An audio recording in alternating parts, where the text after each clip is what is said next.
Assalamualaikum warahmatullahi wabarakatuh. Halo semuanya, ketemu lagi dengan saya, Pak Sahril. Semoga kalian semua selalu dalam keadaan sehat. Pada video kali ini, saya akan membahas tentang peluang bagian pertama. Oke, tanpa membuang waktu, siapkan diri kalian, go! Mari kita mulai. Sebelum kita mempelajari peluang suatu kejadian, kita perlu mempelajari terlebih dahulu mengenai kaidah pencacahan. Karena kaidah pencacahan mendasari teori peluang suatu kejadian. Jadi pada video kali ini saya akan menjelaskan tentang satu aturan pengisian tempat, yang kedua adalah notasi faktorial, yang ketiga permutasi, dan yang keempat adalah kombinasi. Baik, kita masuk yang pertama, yaitu aturan pengisian tempat. Misal ada soal sebagai berikut. Diketahui angka-angka 1, 2, 3, dan 4. Berapa banyak bilangan 3 angka yang dapat dibentuk dari angka-angka tersebut jika tidak boleh ada angka yang sama? Maka langkah pertama yang kita lakukan adalah, karena permintaannya adalah 3 angka, maka kita buat 3 kotak sebagai berikut. Jika dia minta 4 angka, maka kita buatlah 4 kotak. Baik, langkah pertama dari 4 bilangan ini, pada kotak pertama ini bisa diisi keempat-empatnya. Jadi ditulis 4. Kemudian, untuk mengisi kotak kedua ini, syaratnya tidak boleh ada angka yang sama. Maka dari 4 angka ini, kita hilangkan salah satunya, yaitu angka 1 yang saya hilangkan. Sehingga untuk mengisi kotak kedua ini hanya bisa diisi oleh 3 angka. 3 angka. Kemudian untuk mengisi kotak yang ketiga ini, tidak boleh ada angka yang sama. Maka di antara 3 bilangan 2, 3, 4 ini, salah satunya saya hilangkan, yaitu 2. Tinggallah 2 bilangan. Kita isilah di dalam kotak ketiga ini. Langkah selanjutnya, kita kalilah bilangan-bilangan ini, angka-angka ini. Ya. Jadi, 4 dikali 3 dikali 2 sama dengan 24. Jadi, banyak bilangan 3 angka yang dapat dibentuk dari angka-angka tersebut adalah 24 bentuk. Kemudian yang kedua adalah notasi faktorial. Perhitungan peluang suatu kejadian dapat dipermudah bila kita mempelajari notasi faktorial. N tanda seru itu dibaca N faktorial. Perhatikan contoh berikut. Untuk soal nomor 1, 3 faktorial itu adalah 3 dikali 2 dikali 1. Yang hasil kali semuanya adalah 6. Kemudian soal nomor 2, 4 faktorial ditambah 2 faktorial adalah 4 faktorial itu adalah 4 dikali 3 dikali 2 dikali 1. Sedangkan 2 faktorial itu adalah 2 dikali 1. Kemudian ini semua dikali hasilnya 24. Dan 2 dikali 1 sama dengan 2. 24 ditambah 2 sama dengan 26. Hasil dari 4 faktorial ditambah 2 faktorial adalah 26. Kemudian soal nomor 3. 6 faktorial dibagi 5 faktorial. 6 faktorial adalah 6 dikali 5 dikali 4 dikali 3 dikali 2 dikali 1. Sedangkan 5 faktorial adalah 5 dikali 4 dikali 3 dikali 2 dikali 1.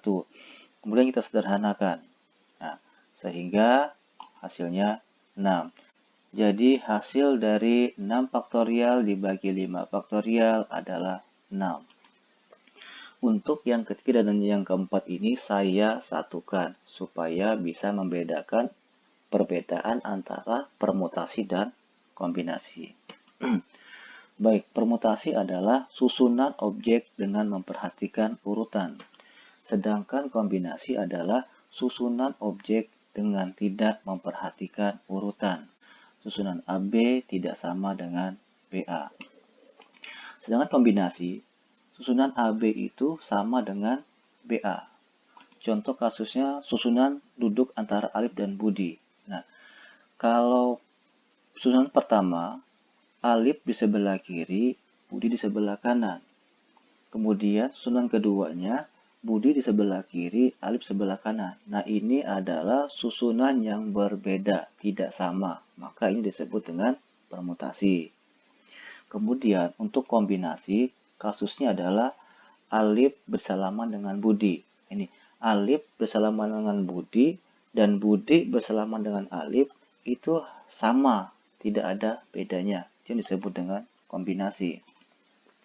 Sedangkan untuk rumus permutasi dan kombinasi sebagai berikut, ya. Hampir sama saja, bedanya pada kombinasi itu ditambah R faktorial. Kemudian contoh 1. Dari 5 orang akan dipilih 3 orang untuk menjadi pengurus kelas, yaitu ketua, sekretaris, dan bendahara. Banyak cara memilih pengurus tersebut adalah, nah ini ya, ketua, sekretaris, bendahara. Begitupun sebelahnya ketua, sekretaris, bendahara. Nah, susunan pertama, Alif terlebih dahulu, baru Budi, baru Cici. Susunan keduanya, Budi, Cici, Alif. Ya. Kemudian kita perhatikan apakah susunan ini sama atau tidak sama. Nah, ternyata susunan ini adalah tidak sama. Kenapa? Karena untuk menjadi ketua, susunan pertama itu adalah Alif. Sedangkan susunan kedua, ketuanya itu adalah Budi. Sehingga soal ini merupakan soal permutasi. Ya. Kemudian soal yang kedua. Dari 5 orang akan dipilih 3 orang untuk menjadi pengurus kelas. Banyak cara memilih pengurus kelas tersebut adalah, nah, susunan pertama, Alif, Budi, Cici. Susunan keduanya adalah Budi, Cici, Alif. Kalau kita perhatikan, kedua susunan ini itu tidak ada bedanya. Sama apa? Sama-sama pengurus, ya. Tidak ada pembedakan karena tidak ada di sini tugas yang harus mereka kerjakan. Seperti di sebelah ini ya, ada ketua, sekretaris, dan bendahara. Di sini tidak ada. Jadi mereka sama-sama sebagai pengurus sehingga tidak ada bedanya, yaitu sama. Ya. Nah, kalau sama, maka ini disebut dengan soal kombinasi. Nah, baik, kita cari hasilnya. Ini adalah rumusnya untuk mencari permutasi. Kita masukkan yang diketahui bahwa R-nya itu 3, terus N-nya 5. Kita masukkan, ya, 5 faktorial dibagi 5 dikurang 3 faktorial. 5 dikurang 3 itu sama dengan 2 faktorial. Nah, 5 faktorial itu 5 dikali 4 dikali 3 dikali 2 dikali 1. Sedangkan 2 faktorial adalah 2 dikali 1. Selanjutnya kita sederhanakan. Tinggallah 5 dikali 4 dikali 3. Hasilnya adalah 60. Kemudian kita coba menjawab soal nomor 2 ini. Ya. Ini adalah soal kombinasi.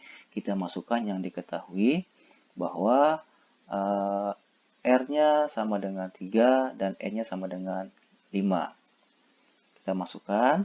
Setelah itu 5 dikurang 3 itu sama dengan 2. Terus 5 faktorial itu adalah 5 dikali 4 dikali 3 dikali 2 dikali 1. 2 faktorial itu 2 dikali 1. 3 faktorial 3 dikali 2 dikali 1. Kemudian kita sederhanakan. Tinggallah 5 dikali 4 dibagi 2 dikali 1. 5 kali 4 itu 20. 2 dikali 1 itu 2. 20 dibagi 2 itu sama dengan 10. Oke, itulah pembahasan tentang peluang bagian pertama. Semoga video ini bermanfaat. Terima kasih sudah menonton. Mohon maaf atas segala kekurangan. Sampai ketemu di video berikutnya. Wassalamualaikum warahmatullahi wabarakatuh.